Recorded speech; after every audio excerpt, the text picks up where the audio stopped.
बिस्मिल्लाहिर्रहमानिर्रहीम। अस्सलामु अलैकुम वरहमतुल्लाहि वबरकातुहू। मोहतरम नाज़रीन किराम, इस वक्त दारुल देवबंद से बड़ी अहम खबर सामने आ रही है। दारुल देवबंद में ख़वातीन के दाखिले पर पाबंदी हटा दी गई है।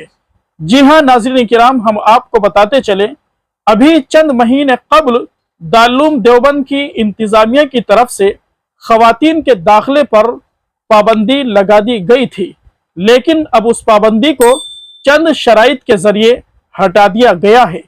अब दारुल देवबंद के अंदर ख़वातीन की आमद हो सकती है, लेकिन ख़वातीन के आने के लिए चंद शराइत को जारी किया गया है, जिनको पूरा करना लाजमी करार दिया गया है। जानकारी के मुताबिक अब दारुल देवबंद में ख़वातीन की एंट्री एक कार्ड के जरिए होगी, जिस कार्ड को दारुल देवबंद के गेट से हासिल करना होगा। इसके साथ साथ अपना शनाख्ती कार्ड भी जमा करना होगा। तन्हा खातून को और औरत को दारुल में दाखिले की इजाजत नहीं दी जाएगी। ख़वातीन के साथ या तो उनके भाई हो, या उनके बाप हो, या उनके शोहर हो। दारुल देवबंद में आने वाली ख़वातीन को सिर्फ 2 घंटे की इजाजत होगी। दारुल देवबंद की इंतजामिया ने ख़वातीन के फोटोग्राफी पर मुकम्मल तौर पर पाबंदी लगा दी है।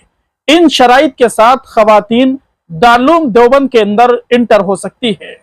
नाज़रीन किराम, साथ साथ हम आपको ये भी बताते चले, दारुल देवबंद ने ख़वातीन पर पाबंदी आयद जो की थी, वो इसी बुनियाद पर की थी कि दारुल में आने वाली ख़वातीन, नौजवान लड़कियां तस्वीर कशी करती थी, फोटोग्राफी करती थी, रील्स बनाया करती थी और उनको सोशल मीडिया पर शेयर किया जाता था, जिसकी वजह से दारुल देवबंद को मुसलसल ये खबरें मौसूल हो रही थी कि दारुल कोई ऐसा कदम उठाए, तस्वीर कशी और वीडियोग्राफी पर मुकम्मल तौर पर पाबंदी लगा दी जाए।